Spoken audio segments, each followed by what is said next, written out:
আসসালামু আলাইকুম। সবাইকে ওয়েলকাম করছি ক্রিপ্টোকারেন্সির আজকের মার্কেট আপডেট ভিডিওতে। অল্ট কয়েন এবং মিম কয়েন আমাদের প্রতিনিয়তই হতাশ করে চলেছে। কারণ আমরা দেখতে পাই বিটিসি কিন্তু ডাউন আসে, ইথেরিয়ামও ডাউন আসে। কিন্তু বিটিসি ভালো লেভেলের রিকভার দিয়ে দেয়, ইথেরিয়ামও মোটামুটি ভালো লেভেলের রিকভারি দেয়। কিন্তু অন্যদিকে আমাদের যেসব অল্ট কয়েনগুলো ডাউন হলো, সেগুলো কিন্তু রিকভারি দেয় না। তো আসুন আজকে এটা নিয়ে আলোচনা করার চেষ্টা করি। তো ১ম এ আমরা যদি ক্রিপ্টো মার্কেটের আরএসআই হিট ম্যাপে চলে আসি, সেই ক্ষেত্রে আমরা দেখতে পারবো maximum to maximum alt coin এবং মিম কয়েনগুলো ওভারসোল্ড পজিশনে দাঁড়িয়ে রয়েছে। অর্থাৎ আমাদের ম্যাক্সিমাম বাইং করা কয়েনগুলো ওভার সেলিং হয়ে গেছে। অর্থাৎ প্রচুর পরিমাণে সেল আউট হয়েছে, সেল দিয়েছে। তো কারা সেল দিয়েছে? যারা কয়েনটা হোল্ড করতো ভালো লেভেলের, আ বিশেষ করে যারা ইনস্টিটিউট লেভেলে ট্রেড করে তারা বিশেষ করে সেল করে দিয়েছে এবং ওভারবট পর্যায়ে রয়েছে কি বিটকয়েন ডমিন্যান্স। তো বিষয়টা স্পষ্ট হয়েছে। কারণ আমাদের বিটকয়েন ডমিন্যান্স যখন বাড়ে তখন কিন্তু আমাদের অল্ট কয়েনগুলো আল্টিমেটলি ডাউন দেয়। তো এর পিছনে কিন্তু ছোট্ট একটা সাইকোলজি কাজ করে। ক্রিপ্টোকারেন্সি মার্কেট এমনিতেই রিস্কি অ্যাসেট। সেটা হোক বিটকয়েন, হোক ইথেরিয়াম, এগুলো কিন্তু বিশেষ করে বিটকয়েনের সিস্টেমটা একটু আলাদা। আর ইথেরিয়ামের সিস্টেমটা একটু আলাদা। তারপরেও কিন্তু মার্কেটের অবস্থা যখন খুব একটা ভালো থাকে না, এগুলোও কিন্তু ৫০% ৮০% এর মতো নিচে চলে আসে মোটামুটি ২-১ বছরের ভিতরে। তো সেই ক্ষেত্রে এগুলো একটা রিস্কি অ্যাসেট বলা চলে। অন্যদিকে স্টক মার্কেটে যারা ট্রেড করে, মানে এরকমভাবে ডাউনফল হয় না কিন্তু ওই সমস্ত জায়গায়। যদি খুব বেশি ডাউনফল হয়, সেক্ষেত্রে আমরা দেখি ২% ৩% এর মতো ডাউনফল হয় ডেইলি বেসিকে। কিন্তু যদি খুব বেশি ক্রাশ করে, তাতে কিন্তু ওই ২-১% ডাউনেই কিন্তু এই স্টক মার্কেটে যারা ট্রেড করে তাদের অবস্থা খারাপ হয়ে যায়। কারণ ওইখানে কিন্তু হিউজ লেভেলে ডলার নিয়ে ট্রেড করতে হয়। আর অন্যদিকে আমাদের বিটকয়েন এবং এগুলো রিস্কি অ্যাসেট এমনিতেই। তারপরে যখন মার্কেটটা ডাউন যায়, তখন কি দেখা যায়? তখন আমাদের ওই রিস্কি অ্যাসেট যেগুলো এই ক্রিপ্টোকারেন্সির ভিতরে আরো রিস্কি অ্যাসেট রয়েছে।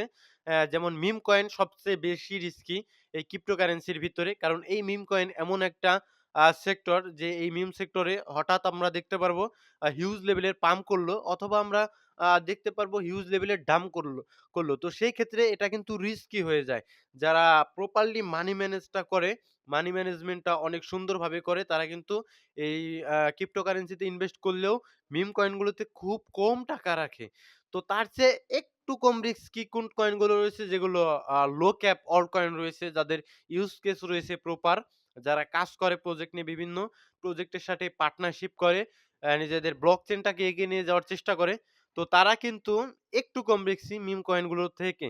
আর তাদের চেয়ে একটু এভাবে ধাপে, ধাপে অল্ট কয়েন একটু রিস্কি, তার চেয়ে কম রিস্কি ইথেরিয়াম, এবং সবচেয়ে রিস্কি কিন্তু কম রিস্কি বিটকয়েন। তো এতটুকু বুঝতে পারলেন যে কি কারণে আমাদের অল্ট কয়েনগুলো হিউজ লেভেলের ডাম্পে চলে আসে। মিম কয়েনগুলো হিউজ লেভেলের ডাম্পে চলে আসে। কারণ সাইকোলজি এরকম, যখন ক্রিপ্টো মার্কেটের ক্রাশ আসে, তখন কিন্তু সবাই চায় আমার অ্যাসেটটা রিস্কি থেকে একটু সেফ জায়গায় থাকুক। তো সেক্ষেত্রে তারা কি করে? অল্ট কয়েন, মিম কয়েনগুলো সেল আউট দিয়ে, আমরা নয়, আমরা তো হোল্ড করি। আ যারা আ ইনস্টিটিউট লেভেলে ট্রেড করে, বিভিন্ন ভাবে ফাইন্যান্সিয়াল লেভেলে ট্রেড করে বড়, বড় ব্যাংকিং এ। এটা আমাদের দেশে এরকম হয় না, ইনস্টিটিউট লেভেলে ট্রেড করে না, কিন্তু বাইরের দেশে এরকম ইনস্টিটিউট লেভেলে ট্রেড করে। তো তারা কিন্তু তাদের এই অ্যাসেটটা, যেগুলো আ খুবই রিস্কি জায়গায় থাকে, মিম কয়েনের মতো, অল্ট কয়েনগুলোর মতো সেক্টর গুলোতে থাকে, তারা সেইখান থেকে টাকাটা বের করে নিয়ে আসে বিটকয়েনে অথবা ইথেরিয়ামে। তাদের অল্প কিছু টাকা আনে ইথেরিয়ামে, আর মেক্সিমাম টাকাগুলো বিটকয়েনে আনে। তো এই কারণেই আমরা দেখতে পাই আমাদের অল্ট কয়েনগুলো খুব ডাউন করে। কারণ হলো, এর কারণটা আপনি নিশ্চয়ই বুঝতে পারছেন। আ তারা নিজেদের টাকাকে সেভ করার জন্য, আ কম রিস্কে আনার জন্য তারা এই কাজটা করে। তো আমরা যদি বাইং করি, আমরা বাইং করলে, আমরা যতই একটা কয়েন বাইং করি, সেক্ষেত্রে কিন্তু কয়েনের খুব একটা বেশি মুভমেন্ট আমরা দিতে পারব না। সেটা আ আমরা টপ লেভেলের কয়েনগুলো যদি বাইং করি, সাপোজ অ্যাপটোস কয়েনটা, কিংবা বিটেনসর, টাও, ভিচেন, ক্রোনোস, জুপ, এসব কয়েন যদি আমরা বাইং করি, সমস্ত রিটেল ট্রেডাররা যদি বাইং করি, খুব একটা যে মুভমেন্ট আসবে এই কয়েনে, সেটা আমি মনে করি না। কিন্তু যখন ইনস্টিটিউট লেভেলে হোয়েলসরা বাইং করবে, তখন কিন্তু এই টোকেনগুলো, এই কয়েনগুলো হিউজ লেভেলের জাম্প করবে। তো এতটুকু বুঝতে পারলেন মার্কেটে হালকা একটা ক্রাশেই কিন্তু আমাদের এই যেগুলো রিস্কি অ্যাসেট রয়েছে এই রিস্কি অ্যাসেট গুলো থেকে মানিটা আউটফ্লো হয়ে আমাদের হয় ইউএসডিটি তে কনভার্ট করে রাখে তারা, না হলে তারা কিন্তু এই বিটকয়েন এবং ইথেরিয়ামে শিফট হয়ে যাওয়ার চেষ্টা করে। তো এটাই তাদের কিন্তু আ সাফল্যের চাবিকাঠি। তারা এভাবেই কিন্তু কাজ করে। এই কারণে আমরা আবার কিন্তু দ্রুত কিন্তু আমরা রিকভারি দেখতে পাই বিটকয়েনকে এবং ইথেরিয়ামকেও মোটামুটি বিটকয়েনের মতো অত দ্রুত রিকভার না করলেও মোটামুটি লেভেলের একটা রিকভারিং দেখায়। তো কি কারণে রিকভারি দেখায়? তো এ দুটো তো ভালো কয়েন। এ দুটো কয়েন অতটাও রিস্কি নয়। এই কারণে কিন্তু তারা আবার এই দুটো কয়েনে যদি ইউএসডিটি তেও কনভার্ট করে ফেলে, তারা কিন্তু এই দুটো কয়েনে আবার দ্রুতই পুনরায় কিন্তু শিফট হয়ে যায়। এই কারণে এইসব কয়েনগুলো থেকে আমরা দ্রুত রিকভারি দেখতে পাই। আবার অন্যদিকে আমাদের যেসব অল্ট কয়েন, এখন আপনারা বলবেন, "ভাই তাহলে তো আমার অল্ট কয়েনগুলো পাম্প করবে না?" হ্যাঁ, অবশ্যই করবে। আপনার অল্ট কয়েনগুলোও পাম্প করবে, আপনার মিম কয়েনগুলোও পাম্প করবে। ঠিক আছে? রিস্কি অ্যাসেট, ঠিক আছে, সেগুলো পাম্প করবে, কোনো সমস্যা নেই। কিন্তু কখন? মার্কেটের কন্ডিশন যখন ভালো হবে, মার্কেটের মানে মুভমেন্ট ভালো থাকবে, তখন কিন্তু আবার আমাদের ওই কয়েনগুলো পাম্প করার চেষ্টা করবে আস্তে, আস্তে। এই বিটকয়েন এবং ইথেরিয়াম থেকে মানিগুলো আস্তে, আস্তে শিফট হয়ে আমাদের অল্ট কয়েন, মিম কয়েনগুলোতে চলে আসবে। সেক্ষেত্রে আমরা ওইসব কয়েনগুলোতে কিন্তু পাম্প দেখতে পারবো। তো আপাতত আপনারা প্যানিক না করে যদি ডলার থাকে আপনারা আস্তে, আস্তে accumulate করুন। দেখুন কত ভালো, ভালো কয়েন আপনারা কত কম দামে পেয়ে যাচ্ছেন। এটাকে আপনাদের কাছে আমি জানি ডলার নেই। তারপরেও যদি কারো কাছে থেকে থাকে সেক্ষেত্রে আপনারা সুযোগটা মিস করবেন না। দেখুন অন্ডো কয়েনটা কি সুন্দর একটা পজিশনে রয়েছে। নিয়ার কয়েন, বিভিন্ন কয়েন, এএভিভি, তারপরে অ্যাপটোস, প্রত্যেকটা কয়েন, আইসিপি, সমস্ত বিটেনসো টাও, এই কয়েনটা কিন্তু 4 ডিজিট ক্রস করতে পারে, অর্থাৎ $1000 এর আশপাশে চলে যেতে পারে। ক্রোনোস একটা অত্যন্ত ভালো এক্সচেঞ্জারের কয়েন, নিজস্ব কয়েন। বিভিন্ন কয়েন কিন্তু আপনাদের আরবিট্রামের মতো একটা টপ ক্যাটেগরির লেয়ার 2 কয়েনগুলো কিন্তু অনেক প্রাইজে কোনদিন চিন্তাও করতে পারিনি আমি যে আরবিট্রামকে আমি ৪৩ সেন্টে পাবো। তো সেক্ষেত্রে আপনারা সেলেস্টিয়া টিয়া কয়েন $2 ৭৯ সেন্টে রয়েছে। তো সেক্ষেত্রে আপনারা সুযোগ যদি কাজে লাগানোর মতো ডলার আপনাদের থাকে, ডিসিএ করে সুযোগটা কাজে লাগাবেন। আর আল্টিমেটলি ডমিন্যান্স না পড়া পর্যন্ত আপনারা সেল দিবেন না। কারণ ডমিন্যান্স বিটকয়েন ধরে রাখতে পারবে না। ঠিক আছে? এটাই 100% কনফার্ম। মার্কেটে ডমিন্যান্স যেহেতু উপরের দিকে গেছে আবার নিচের দিকে আসবে, এতে কোনো ধরনের কোনো সন্দেহ নেই। এখন আমরা এনালাইসিস এর দিকে আসি। সেক্ষেত্রে দেখতে পারবো ইথেরিয়াম, বিটকয়েন ইটিএফ ফ্লোতে যদি আসি ৭ তারিখে কিন্তু $১৭১ মিলিয়ন মতো ইনফ্লো হয়েছে। সেই ক্ষেত্রে BlackRock বাইং করেছে, Grayscale বাইং করেছে, Bitwise বাইং করেছে। মোটামুটি ভালো লেভেলের বাইং কিন্তু প্রেশার হয়েছে বিটকয়েনের ক্ষেত্রে। আর যদি আমরা ইথেরিয়ামের ক্ষেত্রে আসি সেই ক্ষেত্রে দেখতে পারবো যে ইথেরিয়াম কিন্তু মোটামুটি লেভেলের, যদি দেখি আমরা ইথেরিয়ামকে কোনো বাইংই হয়নি ৭ তারিখে। ইথেরিয়ামকে বাইং করেনি। আর আমরা যদি ফিয়ার অ্যান্ড গ্রিড ইন্ডেক্সে চলে আসি সেই ক্ষেত্রে আমরা স্কোর দেখতে পারবো মোটামুটি ৪৪ ফিয়ারে রয়েছে মার্কেট। এখন কিন্তু এন্ট্রি নেওয়ার সময়। ফিয়ারে যখন থাকবে মার্কেটে কিন্তু প্রচুর ভয় থাকবে। এটাই কিন্তু ফিয়ারে যখন মার্কেট থাকে এটাই কিন্তু মার্কেটের মানে নিয়ম। ঠিক আছে? আর যখন গ্রিডে থাকবে, ফিয়ার অ্যান্ড গ্রিড ইন্ডেক্সের স্কোর যখন গ্রিডে থাকবে, দ্যাটস মিন মার্কেটে বেশিরভাগ ট্রেডাররা কিন্তু লোভের ভিতরে রয়েছে। তো এই জিনিসটা তো বুঝতে পারলেন। তো এন্ট্রি নেওয়ার সঠিক সময়, জানি আপনাদের কাছে ডলার নেই। তো ডমিন্যান্সের চার্টে যদি আমরা আসি সেই ক্ষেত্রে আমরা স্পষ্ট দেখতে পাচ্ছি ডমিন্যান্সের চার্টটা উপরের দিকে। তো এই ডমিন্যান্সের চার্ট আমি প্রত্যেকটা দিন বলি যে এত উপরে ডমিন্যান্স থাকবে না, ডমিন্যান্স আস্তে, আস্তে পড়ে যাবে। তখন আপনারা আল্টিমেটলি আপনাদের অল্ট কয়েন, মিম কয়েনগুলোতে জাম্প দেখতে পারবেন। আর টোটাল থ্রিতে দেখুন একটা জিনিস আপনি খেয়াল করবেন, এগুলোতে যারা রিটেল ট্রেড করে এইসব ক্যান্ডেলকে বলে হ্যামার ক্যান্ডেল। ঠিক আছে? এসব ক্যান্ডেলকে বলে হ্যামার ক্যান্ডেল। তো দেখুন যতবারই এইসব হ্যামার ক্যান্ডেল ক্রিয়েট হয়েছে মার্কেট কিন্তু বাম্প করেছে। এই যে এরকম হ্যামার ক্যান্ডেল বলে। কিন্তু আমি আমি বলি এগুলো হ্যামার ক্যান্ডেল নয়। আ এগুলোকে আমি বলি যে লিকুইডিটি গ্রাফ। নিচের দিকে যেগুলো লিকুইডিটি ছিল এইসব ক্যান্ডেলের মাধ্যমে ওই লিকুইডিটি গুলো গ্র্যাব করে। তো আমি এগুলোকে হ্যামার ক্যান্ডেল বলি না। আচ্ছা, যেটাই বলি কাজ কিন্তু একটাই, এরকম নিচের দিকে যখন উইক দিয়ে দেয়, হ্যামার ক্যান্ডেল হোক আর লিকুইডিটি গ্রাফ হোক, কাজ একটাই থাকে, মার্কেট উপরের দিকে চলে যায়। বিকজ নিচের দিকে লিকুইডিটি কিন্তু গ্রাফ হয়ে যায়। দেখুন এখানে একটা হ্যামার ক্যান্ডেল, এখানে হ্যামার ক্যান্ডেল, যতবারই এরকম হ্যামার ক্যান্ডেল ক্রিয়েট করেছে মার্কেট কিন্তু উপরের দিকেই চলে গিয়েছে। দেখেছেন? যত এরকম ক্যান্ডেল মার্কেট উপরের দিকে। তো যেটাই হোক, মার্কেট এখন আমাদের ইন্ডিকেট করছে যে কিছুদিন সাইডওয়েজ থাকলেও আল্টিমেটলি কিন্তু আমাদের আ আ টার্গেট উপরের দিকে থাকবে। সেম ভাবে ইথেরিয়ামের চার্টে আসলে দেখতে পারবি সুন্দর একটা অর্ডার ব্লকটা টাচ করে মিটিগেট করে দেন কিন্তু উপরের দিকে চলে গিয়েছে। এই ইকুয়াল লোটা যদি নিয়ে নিত উইকের মাধ্যমে দেন আমাদের আরো ভালো হতো। তো এই ইকুয়াল লোটা যেহেতু নেয়নি সেই ক্ষেত্রে একটু টেনশন থেকে যায় যে এইসব ইকুয়াল লো নিতে পরবর্তীতে কিন্তু আসতে পারে। তো এইসব ইকুয়াল লোর পেছনেও সাইকোলজি রয়েছে ভাই। এগুলো আপনাদের আমি আস্তে, আস্তে শিখাবো। একবারে সমস্ত কিছু শিখাবো না। আমি আপনাদের জন্য একদম ফ্রিতে কোর্স হিসেবে আনবো। সেক্ষেত্রে আমার টাইম লাগবে। আমি যখন ফ্রি থাকবো আরো আমার অনেক কিছু আ করার টাইম লাগবে। এটা টাইম লাগবে আরো ১ বছর টাইম লাগতে পারে।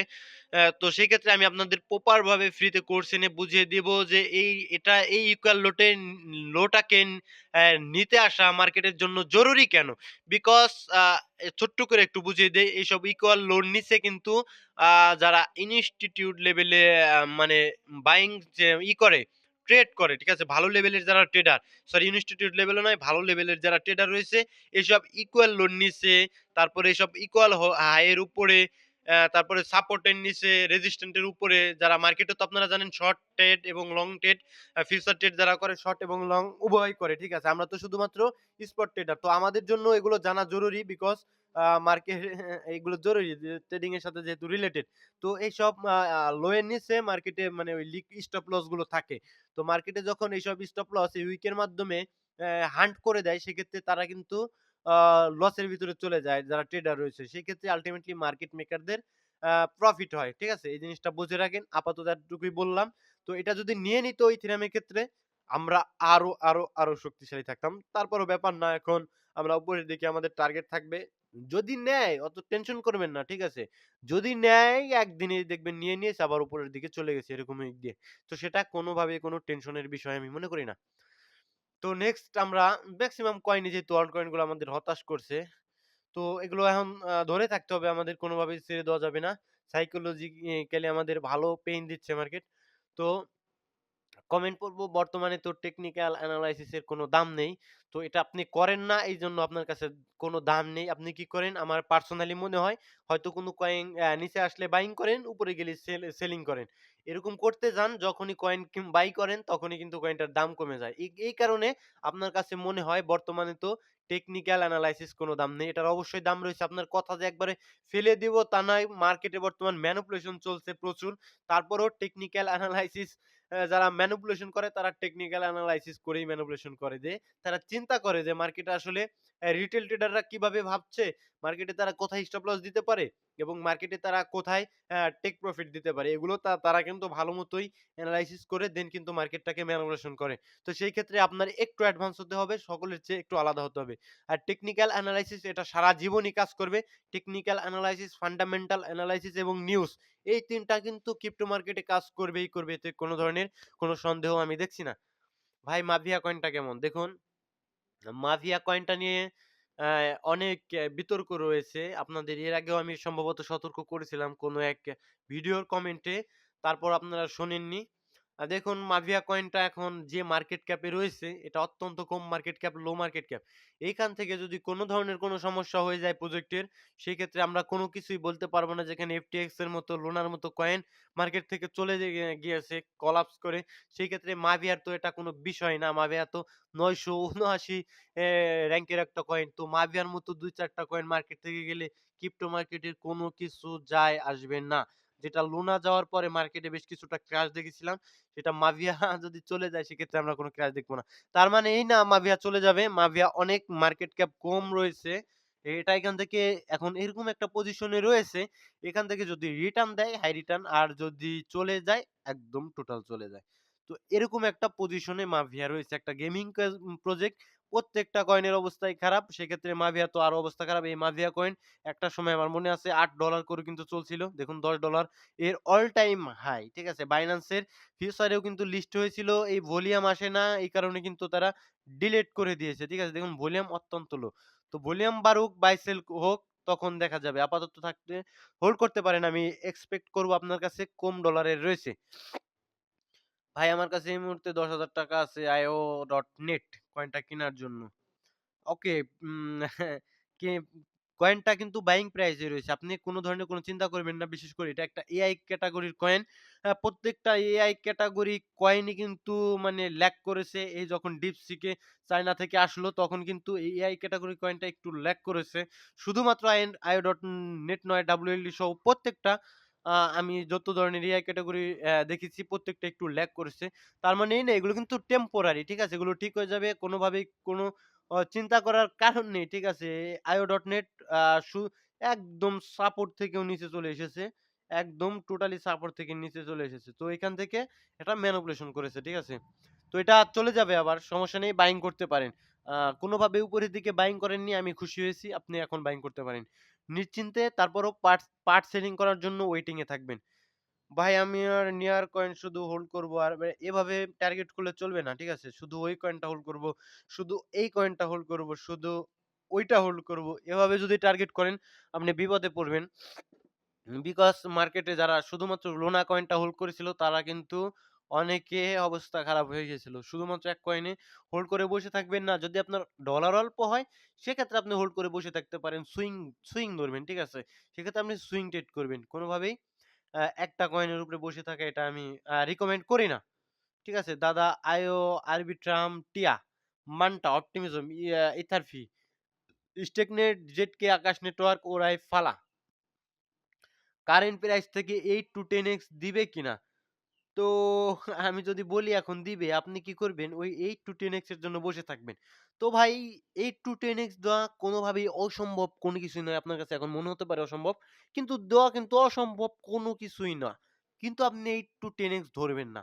আপনি যেখানে এন্ট্রি করবেন সেখান থেকে 2x হলে আমি রিকমেন্ড করব আপনি আপনার মূলধনটা নিয়ে আসবেন বের করে। বাদবাকি যত আল্লাহর নামে ছেড়ে দিবেন যেখানে যায়। তারপরে আপনার যত যায় তত ভালো। তারপর আপনি একটা সুন্দর সময় বুঝে টোটাল 3 মার্কেটের ডমিন্যান্স এগুলো এনালাইসিস করে বিটকয়েন, ইথেরিয়াম এগুলো এনালাইসিস করে আস্তে করে ছেড়ে দিবেন। এটাই আমি রিকমেন্ড করি। কিন্তু আপনি অন্যভাবেও করতে পারেন। আপনি এখান থেকে 2x গেল কিছু প্রফিট বুক করলেন, 3x হলো কিছু প্রফিট। এভাবে আস্তে, আস্তে প্রফিট বুক করতে পারেন। যেভাবে আপনি আস্তে, আস্তে কয়েনের ভিতরে এন্ট্রি করেন। ঠিক আছে? XRP নেক্সট বুল রানে কেমন যেতে পারে? এতে কোন ধরনের কোন সন্দেহ নেই। XRP একটা ভালো কয়েন ইথেরিয়ামকে টক্কর দেবে এর মার্কেট ক্যাপে। কোনভাবেই প্রাইস এ নয়, মার্কেট ক্যাপে। ভালো ব্লকচেন, পুরাতন ব্লকচেন তো রাখতে পারেন। দীর্ঘ সময় হোল্ড করার মতো একটা কয়েন। এমন নয় এখান থেকে আর ডাম্প করবে না। ডাম্পও করবে কিন্তু মার্কেট থেকে কোনদিন যাবে না। সেক্ষেত্রে আপনি যতদিন খুশি হোল্ড করতে পারেন। অ্যাপটোস কয়েন কততে যেতে পারে? মিনিমাম $20 যাওয়া উচিত অ্যাপটোস কয়েনের। অ্যাপটোস, টিয়া আর সেই কয়েনের এনালাইসিস। তো টিয়া কয়েনটা একদম যে মার্কেট ক্যাপ 1.46 এ চলে এসেছে। মার্কেট ক্যাপ অনেক ছিল। প্রাইস এর কথা আর কি বলবো? $20.91 ছিল যেটা ছিল আমাদের ২০২৪ সালে ১০ই ফেব্রুয়ারি। সেইখান থেকে কিন্তু মার্কেট এখন মাত্র $২.৮২ এর কাছাকাছি চলছে টিয়া কয়েন। অল টাইম লো থেকে অনলি ৩৮% এর মতো ডাউন অ্যা অ্যা পাম্প রয়েছে। সো টিয়া কয়েন নিতে পারেন। ভালো পজিশনে রয়েছে। তো ভিডিও লম্বা করব না। সকলে ভালো থাকবেন, সুস্থ থাকবেন। দেখা হচ্ছে পরবর্তী কোনো ভিডিওতে। আসসালামু আলাইকুম ওয়া রাহমাতুল্লাহ।